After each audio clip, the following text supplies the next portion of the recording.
Good morning girls, आवाज आ रही है आप लोगों को? Yes ma'am. चलिए आज हम फाइंडर ऑफ गुड्स स्टार्ट करेंगे। क्लास हमने राइट्स एंड ड्यूटीज पढ़ ली थी, आज हमें फाइंडर ऑफ गुड्स पढ़ना है। ठीक है, आज payment we try to complete and will move on to guarantee then. Finder of goods,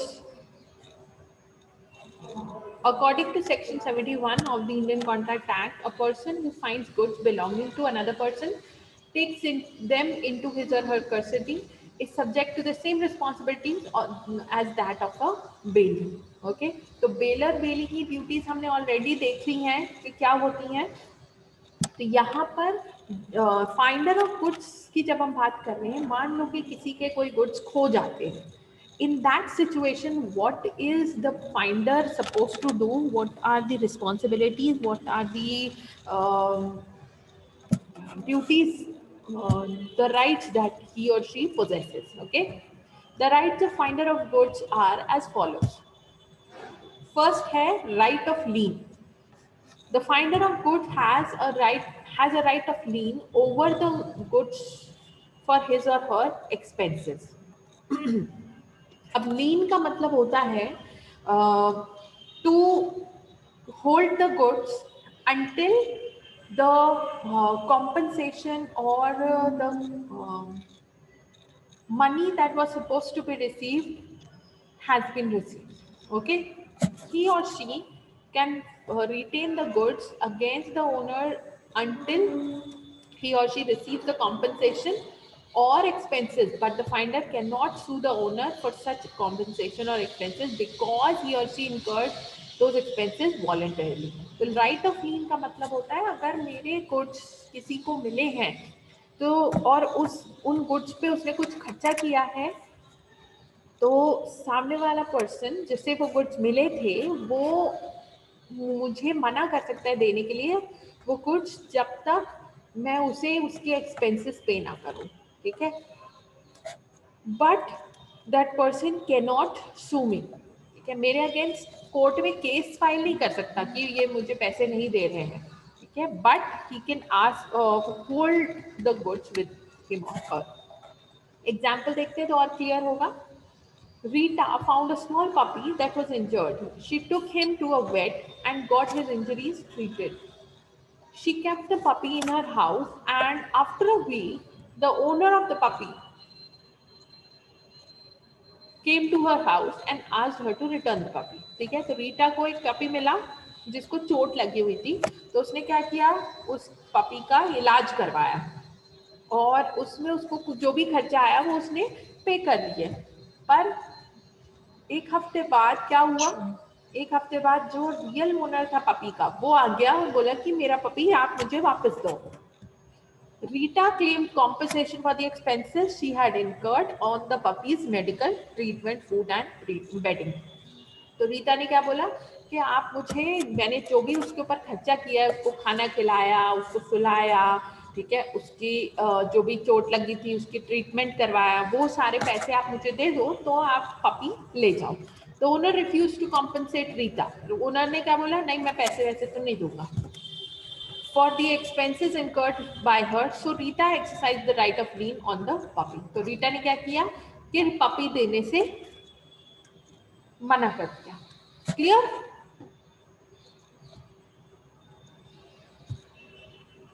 Yes or no? Yes ma'am. हाँ, नेक्स्ट सेकंड पे आते हैं, right to sue for reward. The finder can sue for a reward which the owner has offered for the return of goods, and finder can also exercise the right of lien till he or she gets the reward from the owner. अब कई बार ऐसे cases होते हैं कि जब कोई चीज हो जाती है तो लोग उसके अगेंस्ट में रिवॉर्ड घोषित करते हैं कि हाँ अगर मेरा ये सामान कोई ढूंढ के देगा तो मैं उसको XYZ रुपीज पे करूंगी।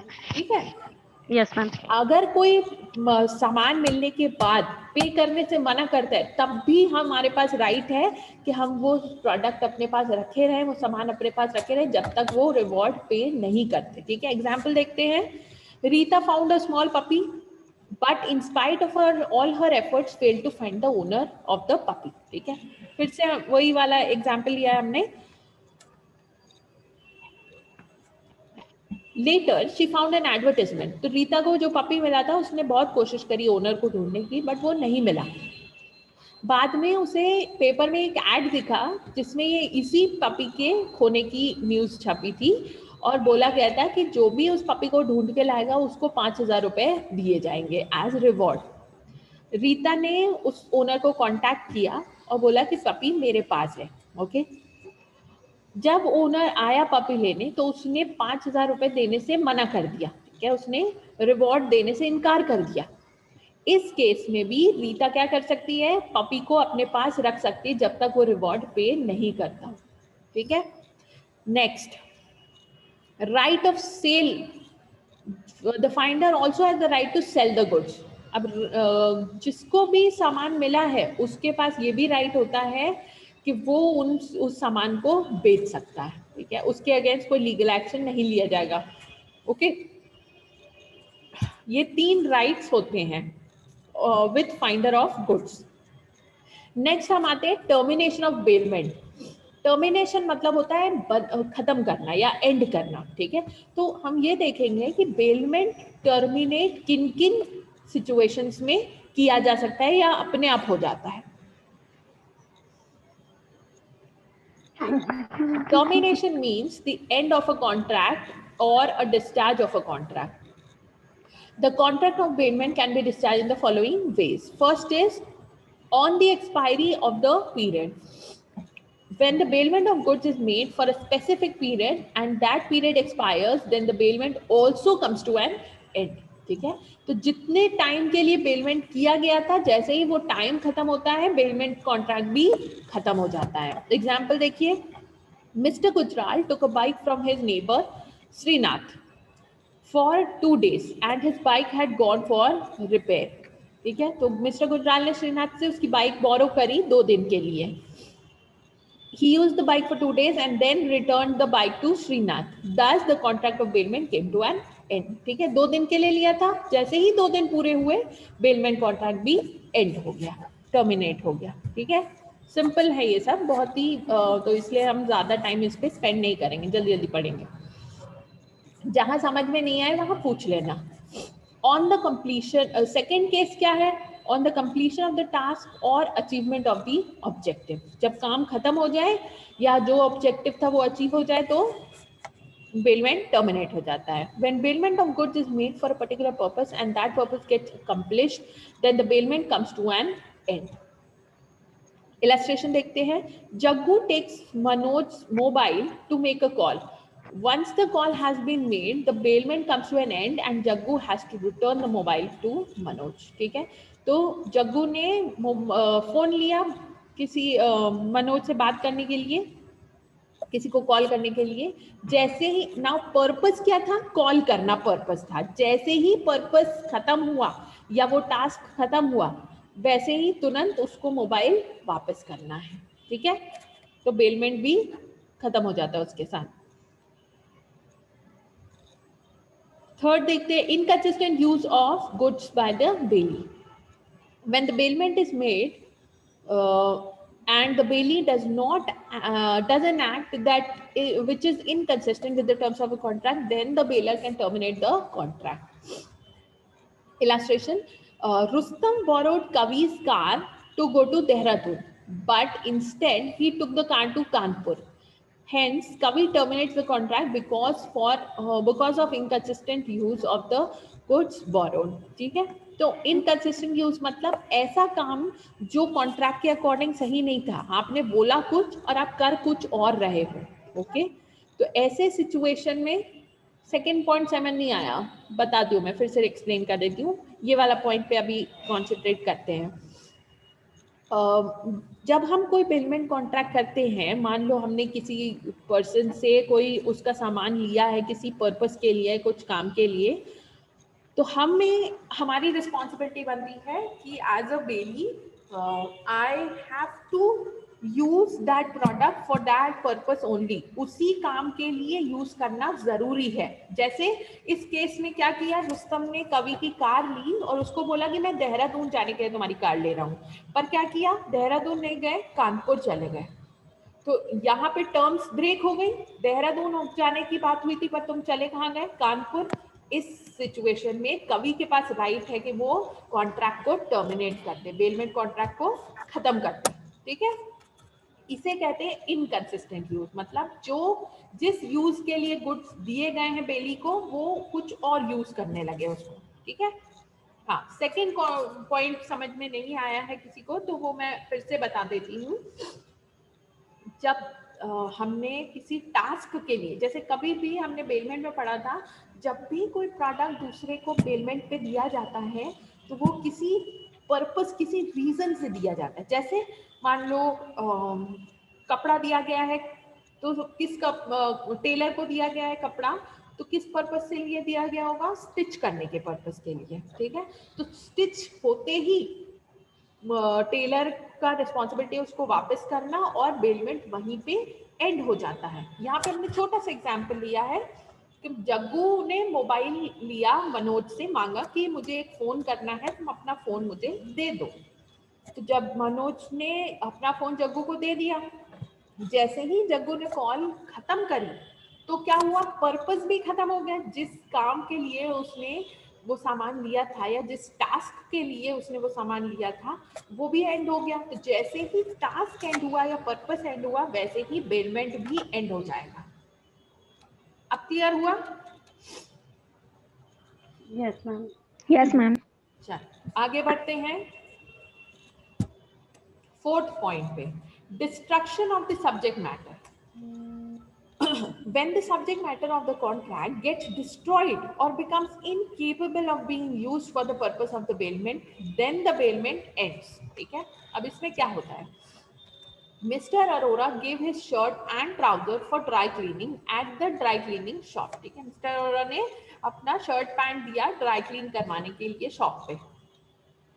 The same night there was a fire in the shop and the shirt and trouser were destroyed. ठीक है, क्या हुआ, रात में जिस दिन उन्होंने अपने कपड़े ड्राई क्लीन को दिए, उसी रात को शॉप में आग लग गई। तो आग लगी तो मिस्टर अरोरा के भी कपड़े जल गए उसमें। तो क्या हुआ, सब्जेक्ट मैटर मतलब जिस चीज के बारे में बेलमेंट हुआ था या जो जिस गुड्स के लिए बेलमेंट हुआ था वो क्या हुआ, डिस्ट्रॉय हो गया। तो जब गुड्स ही नहीं रहा तो बेलमेंट कॉन्ट्रैक्ट भी एंड हो जाएगा। क्लियर? जिस सामान को बेलमेंट पे दिया जा रहा है, अगर वो चीज डिस्ट्रॉय हो जाती है तो बेलमेंट भी एंड हो जाएगा। क्लियर? यस और नो? Yes ma'am. चलिए नेक्स्ट पे आते हैं, ग्रेचुअस बेलमेंट। अब ग्रेचुअस बेलमेंट हमने पहले भी पढ़े थे काइंड्स ऑफ बेलमेंट में। तो ग्रेचुअस बेलमेंट दो होते हैं, ऐसे बेलमेंट जहां पर कोई कॉम्पेंसेशन पास नहीं होता, मतलब सिर्फ एक ही पार्टी का बेनिफिट होता है, या तो बेलर का बेनिफिट होता है या फिर बेली का बेनिफिट होता है। याद होगा आप लोगों को, हमने पढ़ा था, एग्जाम्पल भी देखे थे, याद है सबको कि नहीं? किसी को याद नहीं है, वेरी बैड।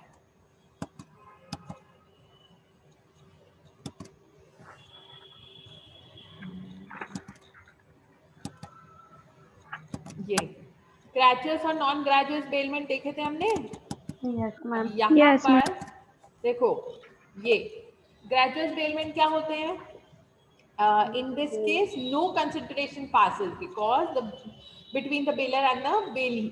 ठीक है, एग्जाम्पल भी हमने देखा था कि lucky was going out of station for 2 days।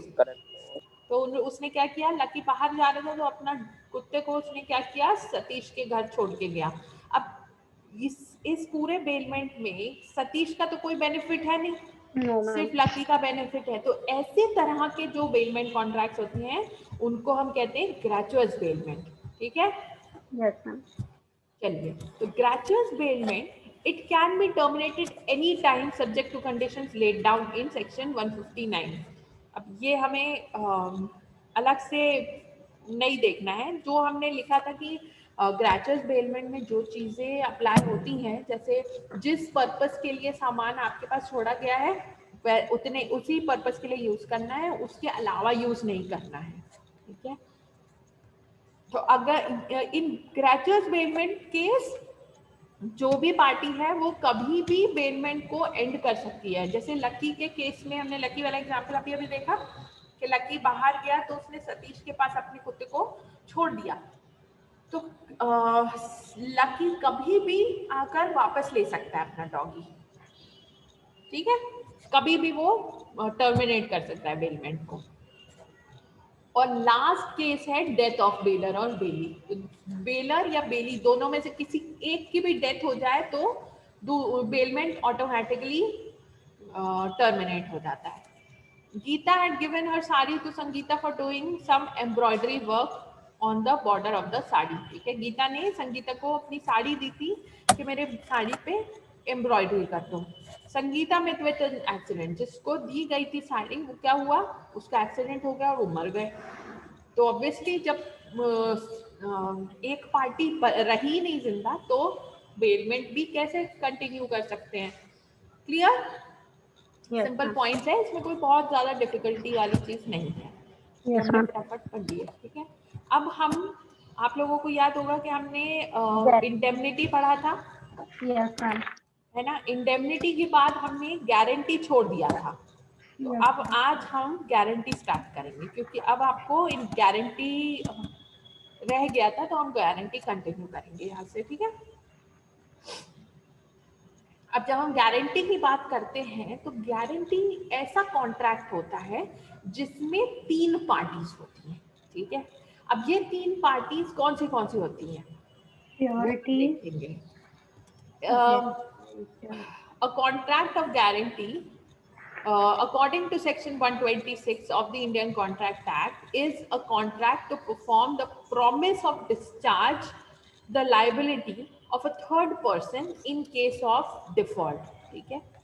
अगर 2 लोगों के बीच में कॉन्ट्रैक्ट हुआ है तो तीसरा पर्सन गारंटी देता है कि अगर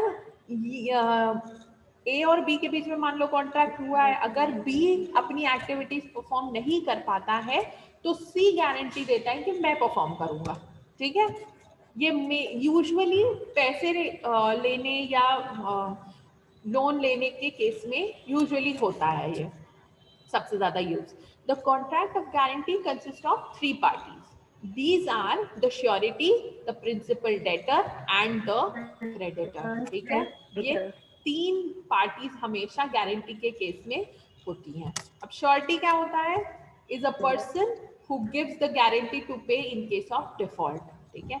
तो मेन कॉन्ट्रैक्ट किसके बीच में है, प्रिंसिपल डेटर और क्रेडिटर के बीच में ही है, ठीक है। क्रेडिटर पैसे देता है प्रिंसिपल डेटर को और प्रिंसिपल डेटर प्रॉमिस करता है कि मैं कुछ टाइम बाद आपको वो पैसे वापस करूंगा, और श्योरिटी ये प्रॉमिस करता है क्रेडिटर को कि अगर प्रिंसिपल डेटर पैसे वापस नहीं कर पाया तो मैं पैसे वापस करूंगा, ठीक है। मान लो कि आज मैं लोन लेने के लिए बैंक के पास जाऊं तो बैंक भी मेरे से कोई गारंटर मांगता है, ठीक है। अगर मान लो मेरे पास कोई प्रॉपर्टी नहीं है या कोई फिक्स्ड एसेट नहीं है तो I will have to take someone with me जो कि मेरे नाम पे गारंटी दे सके कि हाँ गारंटी ये है कि अगर मैं पे नहीं कर पाई वो लोन वापस तो गारंटर मेरे बदले में वो लोन पे कर देगा, ठीक है। आगे बढ़ते हैं। एग्जाम्पल देखिए, Seema gives a loan of 50,000 to Aditi, ठीक है। सीमा और अदिति के बीच में कॉन्ट्रैक्ट हुआ तो सीमा हो गई हमारी क्रेडिटर क्योंकि उसने पैसे दिए, अदिति हो गई प्रिंसिपल डेटर क्योंकि उसने पैसे लिए। On the promise that Atul will repay the loan to Seema if Aditi defaults in her payment, ठीक है। तो अतुल कौन हो गया, अतुल हो गया श्योरिटी। अतुल ने ये गारंटी दी कि अगर अदिति पैसे वापस नहीं कर पाई तो मैं पैसे वापस करूंगा, okay. This is a contract of guarantee. अब English law defines guarantee as a promise that is made by one person to another to be collaterally answerable to the debt. वो ही चीज लिखी है कि अगर दो लोगों के प्रॉमिस में वो एक पर्सन दूसरे का प्रॉमिस फुलफिल नहीं कर पाता तो थर्ड पर्सन को फुलफिल करना पड़ेगा. चलो लेट्स कंटिन्यू. एसेंशियल फीचर्स पे आते हैं. ठीक है, essential features of a valid contract of guarantee. क्या क्या चीजें ऐसी हैं जिनका होना बहुत जरूरी है for a contract of guarantee. First is a contract of guarantee must have all the essentials of a valid contract like competence of parties, free consent and consideration to make the contract valid. ठीक है, यहाँ पर जैसे कि एक normal valid contract की terms होती हैं वही टर्म्स यहाँ पर भी सेटिस्फाई होनी चाहिए कि तीनों पार्टीज जो कॉन्ट्रैक्ट कर रही हैं वो कॉम्पिटेंट होनी चाहिए, उनके लीगल और सिटीजन राइट्स में होना चाहिए कि ये कॉन्ट्रैक्ट कर रही हैं, फ्री कंसेंट किसी के दबाव में आके नहीं कर रहे हो, और कंसिडरेशन होना चाहिए उनके पास, मतलब कोई रीजन हो या कोई कुछ मेन मोटिव हो. जैसे सीमा के केस में पैसे का मोटिव था, 50,000 रुपीज उसने दिए थे.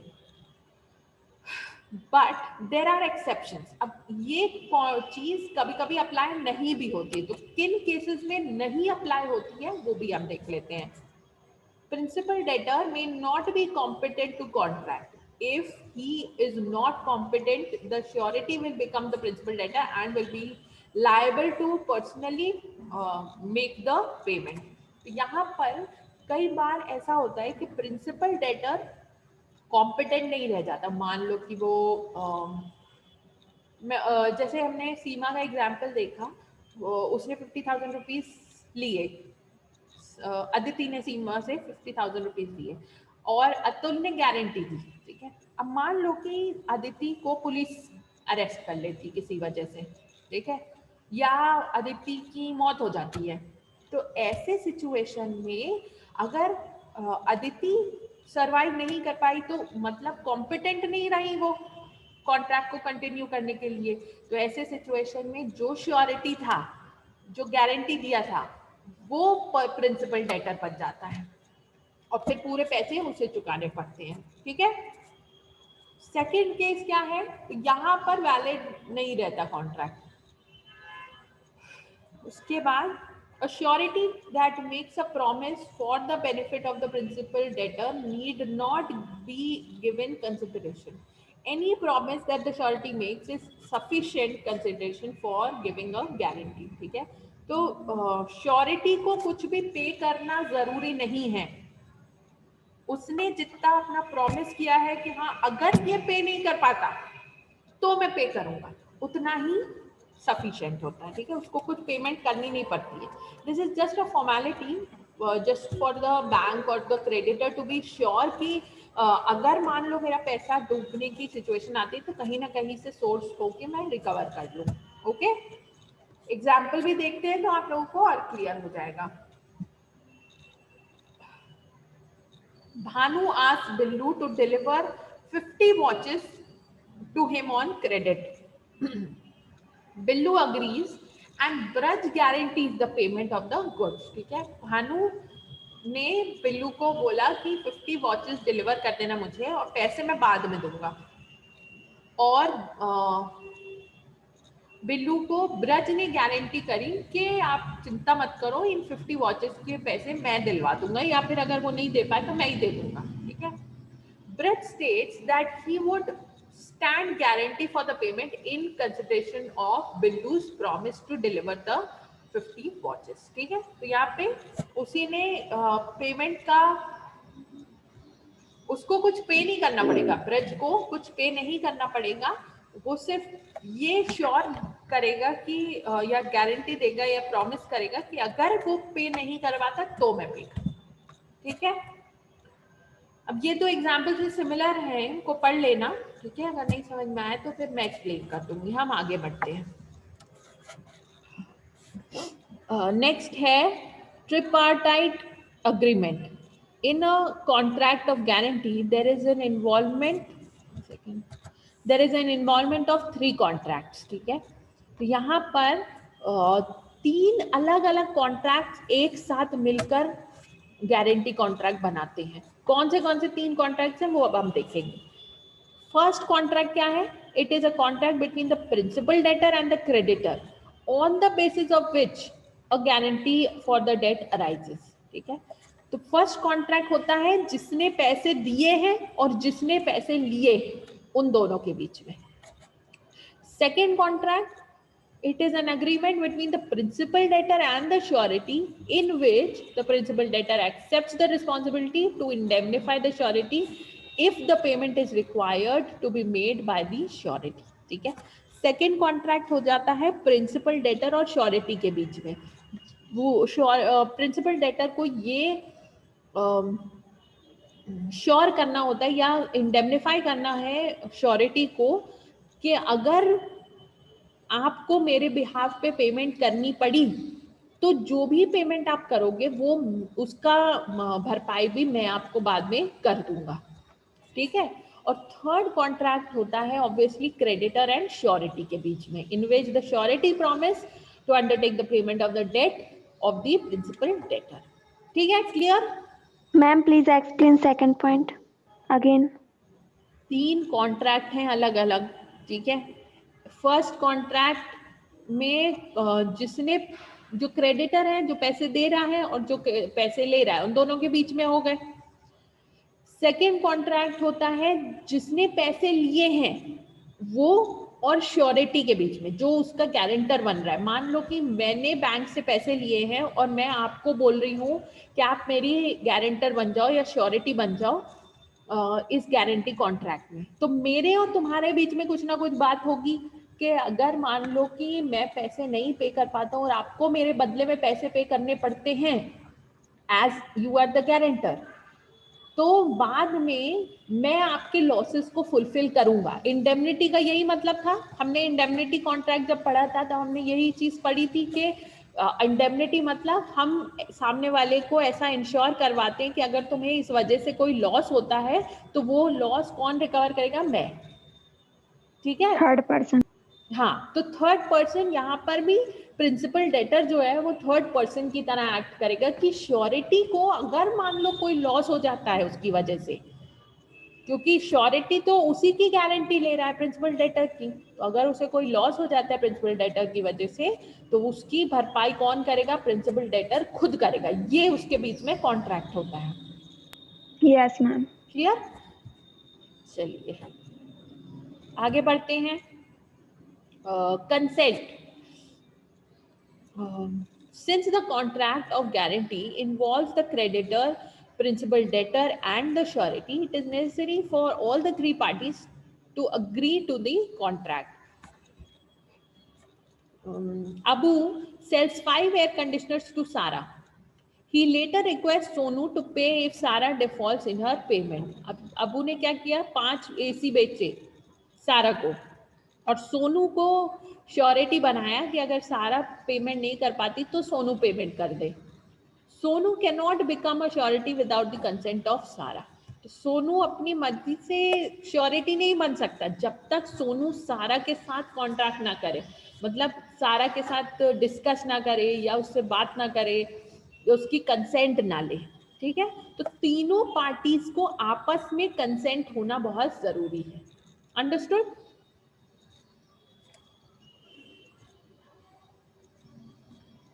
Yes or no? Yes ma'am. Yes ma'am. चलो नेक्स्ट पढ़ते हैं C point. There should be no misrepresentation of facts. A guarantee should be, सबने अपना नाम लिख दिया है for attendance? Yes ma'am. Yes ma'am. जिसने नहीं लिखा है वो अभी लिख लो। A guarantee should be obtained after disclosing all the material facts that may affect the degree of responsibility of the surety. तो यहाँ पर ये बहुत ही इंपॉर्टेंट पॉइंट है from the point of view of surety. ठीक है, मान लो मैंने श्योरिटी को सिर्फ यही बताया कि मैंने 10 लाख रुपए का लोन लिया है, ठीक है, बट मैंने ये चीज छुपा दी कि मैं इससे पहले भी 50 लाख का लोन और ले चुका था। ठीक है, और ये 10 लाख का लोन उसमें एडिशन है। ओके तो ये मटेरियल फैक्ट हुआ, ये बहुत ही इंपॉर्टेंट फैक्ट हुआ या इंफॉर्मेशन हुई from the point of view of surety. क्यों? क्योंकि अगर मान लो मैं डिफॉल्ट हो जाती हूँ पेमेंट में, तो श्योरिटी को सिर्फ 10 लाख नहीं बल्कि पूरे 60 लाख रुपए पे करने पड़ेंगे। The surety must know all the facts of the case, because if he neglects to do his duty, he is responsible for the consequences. Any guarantee that is obtained by misrepresentation or concealment of fact by the creditor becomes an invalid contract of guarantee। ठीक है, तो अगर मान लो कोई चीज भी misrepresent करी गई है, कोई झूठ बताया गया है या कोई चीज छुपा ली गई है गारंटी कॉन्ट्रैक्ट में, तो वो कॉन्ट्रैक्ट इनवैलिड हो जाता है। ठीक है, तो किसी भी तरह का झूठ नहीं बोलना होता है। श्योरिटी से मतलब मेनली कोई भी बात छुपनी नहीं चाहिए, जो भी चीजें हैं क्लियर होनी चाहिए। नेक्स्ट देखते हैं, कॉन्ट्रैक्ट मे बी ओरल और in writing. A contract of guarantee may be either oral और written as given in section 126 of the act. The position as per English law is different from that of Indian law. Under English law the contract must be in writing, but Indian law does not specify this। ठीक है, तो English law और Indian law में ये बस difference है for guarantee contract कि English law बोलता है अगर राइटिंग में नहीं है कि गारंटी दी गई है या श्योरिटी बना गया है तो द कॉन्ट्रैक्ट डजंट स्टैंड। पर इंडियन लॉ के अकॉर्डिंग ये नहीं बोला गया, अगर बोलने में भी मतलब वर्बली भी कॉन्ट्रैक्ट किया गया है तो भी वैलिड माना जाएगा। Hence in India both oral and written contracts are acceptable. ठीक है, चलिए लास्ट पॉइंट और देख लेते हैं, उसके बाद हम कल डिफरेंसेस बस पढ़ेंगे। ठीक है ना। देयर शुड बी, आप लोगों की क्लास कितने बजे से है नेक्स्ट? मैम नहीं है नेक्स्ट क्लास कोई। अच्छा ठीक है, तो मेरी क्योंकि 11:35 से क्लास है तो will quickly finish this and फिर कल कंटिन्यू करेंगे। There last point is there should be a principal date. There has to be a primary liability of a person who is other than the surety of the contract of guarantee. The surety becomes liable only if the principal debtor is unable to discharge his obligation. If there is no principal debtor, there cannot be a contract of guarantee। ठीक है, तो अगर main principal date नहीं है तो guarantee भी नहीं create होती। हम किसी को बिना प्रिंसिपल डेट के गारंटर नहीं बना सकते। Okay, will read it again फिर से। there has to be a primary liability of a person who is other than the surety to the contract of guarantee. The surety becomes liable only if the principal debtor is unable to discharge his obligation. Where if there is no principal debtor, that cannot be contract of guarantee. In situation where there is a promise by one of the parties for compensating another without involving a third party, the contract becomes a contract of indemnity। ठीक है, तो अगर मैंने किसी को surety नहीं बनाया है, सिर्फ ये बोला है कि अगर तुम्हें कोई लॉस होता है तो मैं तुम्हें पे करूंगा या तुम्हें फुलफिल कर दूंगा, तो यहाँ पर थर्ड पार्टी इन्वॉल्व नहीं हुई है, ऐसी सिचुएशन में वो इंडेमनिटी कॉन्ट्रैक्ट हो जाता है। बट अगर 3 पार्टीज इन्वॉल्व है तभी गारंटी कॉन्ट्रैक्ट बनता है। ठीक है, अब ये छोटा सा केस है। In this case, the following were distinguished as contracts of indemnity and contracts of guarantee. When a person says to a shopkeeper, give your goods to a certain person and I will pay you, it is a contract of indemnity. And when a person goes with another to a shop and tells the shopkeeper, if my friend does not pay for the goods you have given him, I will pay for it, it becomes a contract of guarantee। ठीक है, बहुत ही simple example है, इसमें तो मुझे लगता नहीं कि कुछ एक्सप्लेन करना पड़ेगा। अगर मैं खुद जाके बोलूं कि आप ये इसको सामान दे दो, पेमेंट मैं करूंगी, तो ऐसे सिचुएशन में वो इंडेमनिटी कहलाती है। बट अगर मान लो मैं किसी के साथ शॉप पे जा रही हूँ और उस पर्सन ने कुछ सामान लिया और पैसे नहीं दिए और मैंने शॉपकीपर को बोला कि अगर ये पैसे नहीं दे पाता तो मैं दे दूंगी, तो ऐसे सिचुएशन गारंटी कहलाती है। क्लियर? बहुत ही सिंपल पॉइंट था ये। मैम वो मैम असाइनमेंट जो के है? वो क्वेश्चन चीजें जो है एक एक सीसी, करके बोलो, एक एक करके। मैम जो सीसी के क्वेश्चंस हैं वो हम लोग लिख लेना। क्वेश्चंस मिल गए ना तुम लोग को? अभी सारे यस मैम। सब्जेक्ट के क्वेश्चन मिल गए हैं? No ma'am. तो अभी जितने मिल गए हैं उतने लिख लो, ठीक है? लिख के ओके रेडी मैम। रखो। डेट या जो भी चीजें हैं वो सब आपको कम्युनिकेट की जाएंगी, और बाकी की जो भी चीजें थी जो आपको रिगार्डिंग कॉपी है, रिगार्डिंग टॉपिक्स है, वो सब कुछ आपको ग्रुप पे लिखा गया है, ठीक है?